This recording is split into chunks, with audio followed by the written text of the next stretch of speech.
No vídeo de hoje eu trago para vocês as mentiras faladas pelo cachaceiro no podcast do Mano Brown. Uma das pautas da entrevista foi a questão da tarifa do IOF, que representa Imposto sobre Operações Financeiras. E o cachaceiro defendeu com unhas e dentes a questão do imposto. E o mais interessante nisso, pessoal, ele falou que o imposto ele vai atingir o bolso dos mais abastados, dos mais ricos. Será que realmente isso é verdade? Vamos lá conferir e em seguida eu vou dar minha opinião sobre o caso. O Haddad não tem nada demais. O Haddad faz com que o Haddad quer que as betes paguem imposto de renda, que as FATECs paguem imposto de renda, que os bancos paguem imposto, tá? Não é imposto de renda, é pagar um pouquinho só, para a gente poder fazer a compensação. Porque toda vez que a gente vai ultrapassar, sabe, o arcabouço fiscal, a gente tem que cortar do orçamento. Então, se eu tiver que cortar 40 bilhões do orçamento de obras, de rua, para saúde, para educação, eu tenho que ter uma compensação. O IOF é um pouco para fazer essa compensação. Sabe? Então nós estamos pegando os setores que ganham muito dinheiro, que pagam muito pouco. As BET, nós estamos saindo eles pagam 12, nós queremos que pague 18. Eles ganham bilhões e bilhões e bilhões e bilhões. Não querem pagar. As FATECs hoje são quase que uns bancos, não querem pagar. Então essa briga nós temos que fazer, gente.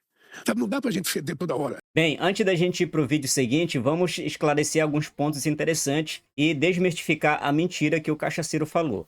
Em primeiro lugar, pessoal, o IOF representa o Imposto sobre Operações Financeiras, certo? Se o governo conseguir implementar esse imposto, e na minha opinião o Congresso ele vai barrar, o que vai acontecer? Esse imposto não apenas ele vai atingir a classe mais rica, não vai atingir apenas os empresários, mas também pessoa física, como eu, como você, como por exemplo, você que batalha tanto, não tem sua casa própria, vive de aluguel e vai financiar para dar entrada em um apartamento, comprar um apartamento, automaticamente o que vai acontecer? O imposto mais caro vai encarecer a transação financeira do financiamento. Não só apenas na questão do imóvel. Se você, de repente, tem um sonho de ter o carro, esse teu sonho ele vai ser adiado. Porque esse imposto ele vai atingir também a questão do financiamento de carro. Além disso, também as viagens internacionais elas sofrerão um acréscimo por conta exatamente do IOF. Então, observa que são camadas da sociedade que esse imposto ele vai atingir e de uma forma deslambida e cara de pau, o cachaceiro falando que só a classe mais rica vai ser atingida pelo IOF. E agora, nesse vídeo, o economista da Globo News também ele vai corroborar essas questões aí que a gente comentou aqui no vídeo. Corroborando a agenda do ministro Haddad. Agora, é importante destacar que o presidente coloca a luz sobre o que interessa a ele, presidente. Porque na prática, quando você está sugerindo esse aumento de imposto, porque é um aumento de imposto, na prática o governo está escapando de buscar algumas outras alternativas. Por exemplo, ele pode aumentar imposto sobre as PET, sobre os bancos, etc. Mas por que não reduz impostos sobre outros segmentos da sociedade se o objetivo é reequilibrar? Se você não está reduzindo impostos sobre outros segmentos, no geral você está aumentando a carga tributária. E você está aumentando a carga tributária não para preservar a questão dos investimentos em obras, como ele fez referência há pouco. Você está aumentando a carga tributária para acomodar o crescimento das despesas obrigatórias. Despesas obrigatórias que vão ali criando constrangimentos no arcabouço. O que o presidente está sendo proposto é um paliativo. No ano que vem, aí a gente vê o que a gente faz no ano que vem, para caber no orçamento fiscal. Em 2027, a gente reza para dar certo, porque até lá não tem projeto. Quer dizer, não há um enfrentamento estrutural, não há um enfrentamento do que efetivamente é a raiz do problema. Você vai fazendo ali uma gambiarra. Essa palavra foi utilizada no debate público e me parece que ela é bastante feliz. Pessoal, na verdade, o que está acontecendo aqui é uma cortina de fumaça, porque observe uma coisa, se o governo conseguir passar o imposto, não vai ser para atingir, como o cachaceiro falou, a classe mais alta, e também as BETs, né, que foi uma referência que ele fez, que vai de 12% para 18%, que no caso seria interessante, só que a cortina de fumaça nesse ponto aí é a questão de arrecadar dinheiro para suprir a necessidade dos gastos do governo, porque na verdade esse representa a justificativa maior, o objetivo maior da impressão do IOF. Quando o governo está passando por uma crise, o que se faz? O aumento do IOF. Agora, o mais interessante nesse ponto aqui, porque o governo ele não enxuga os gastos dele. Se a gente for contabilizar, mais de 2 milhões só do gasto de Janja, mais conhecido como esbanja, viajando para outros países, vestindo roupa de grife, bolsa cara, se hospedando em hotéis luxuosos. Então o governo ele tem que enxugar os seus gastos para ele poder arrecadar valores financeiros. O governo está propondo uma gambiarra para tentar resolver 2025. 2026 a gente vê, 2027 está muito longe, aí tem uma eleição no meio do caminho, existem aí alguns elementos que o presidente não coloca no debate. Claro, faz parte da estratégia dele defender o seu próprio governo, defender o seu próprio ministro, mas me parece que essa discussão deveria ser um pouco mais profunda do que ele apresenta. Deixa eu seguir aqui, queria trazer para vocês uma informação que está lá no meu blog. Eu queria dizer que, olha, é feriado, mas está movimentado. Esse blog, professor. Hoje de manhã, o ex-presidente do Banco Central, Roberto Campos Neto, me procurou e saiu em defesa da decisão do Copom, que elevou a taxa básica de juros para 15% ao ano, que é o maior patamar em quase 20 anos. Decisão que aconteceu ontem, né? Está lá no meu blog. Eu vou dar aqui o destaque para o trecho que importa. Ele disse assim, ó, aspas, eu poderia falar, viu? Me criticaram tanto e agora a taxa está maior, mas a minha honestidade intelectual não me deixa embarcar nessa. Eu teria feito a mesma coisa. Acho que o ganho de credibilidade frente ao custo monetário era claramente favorável a esse último ajuste, dada a necessidade de reverter as expectativas desancoradas. Deixa eu trazer o que disse a Gleisi Hoffmann. Está aqui também, né? Então, peraí, gente. Ainda bem que o assinante ele faz comigo junto aqui, ó. Então, isso aqui é Campos Neto, tá? Ex-presidente do Banco Central, como vocês se lembram bem, foi muito atacado, muito criticado pelo presidente Lula e pelo PT por conta das altas ali, quando ele estava presidindo o Banco Central, alta de juros.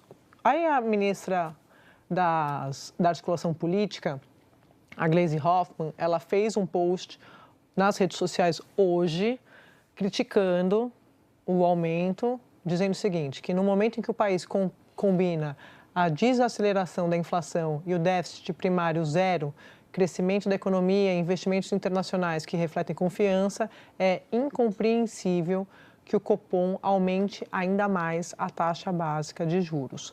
O Brasil espera que esse seja, de fato, o fim do ciclo dos juros estratosféricos. Uma pessoa desavisada vai achar que ela não faz parte do governo, né? Esse tweet é de alguém de fora, assim, quase um comentarista. Nossa, que absurdo esse aumento de juros que esse Banco Central fez. Banco Central com o qual a gente não tem qualquer tipo de relacionamento ou responsabilidade, inclusive com os nomes que lá estão.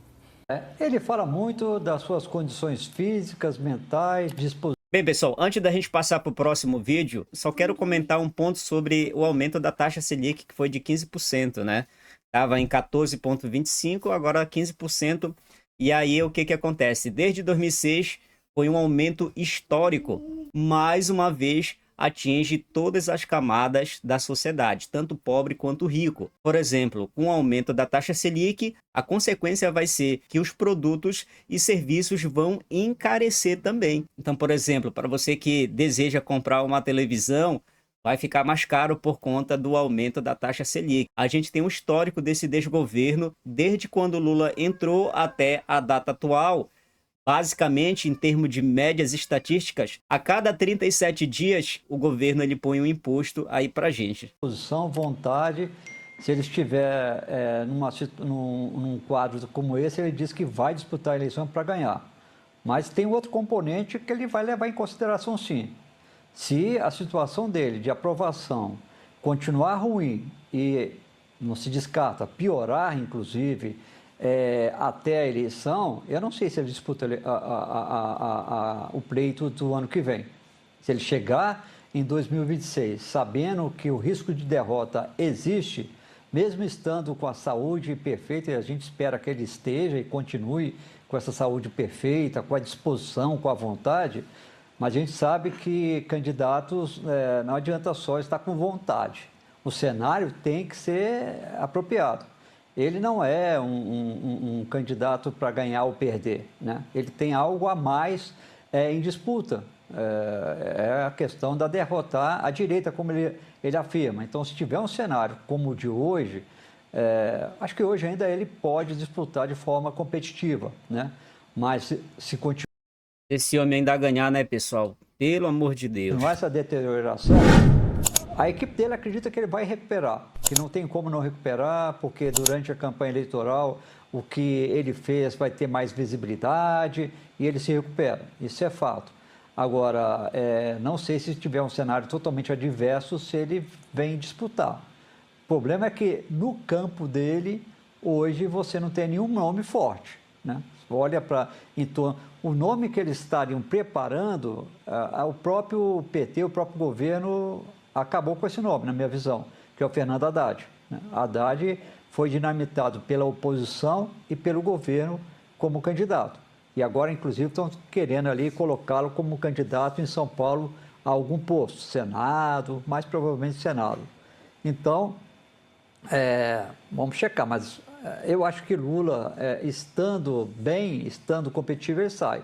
Mas se estiver num cenário adverso, ele não vai querer terminar a vida política dele com uma derrota nas costas, não, Andréia. Bem, pessoal, esse foi o vídeo de hoje, trazendo as mentiras aí do cachaceiro. E aí, o que você acha? Deixa seus comentários aqui, que vai ser muito importante para o nosso canal. E não esquece de se inscrever para a gente desmascarar as mentiras aí da esquerdalha. Lembrando que esse vídeo é do canal Sou Direita, vai estar na descrição aqui para você também acompanhar, que é um canal sério e que fala sobre assunto de direita. Um abraço e até a próxima.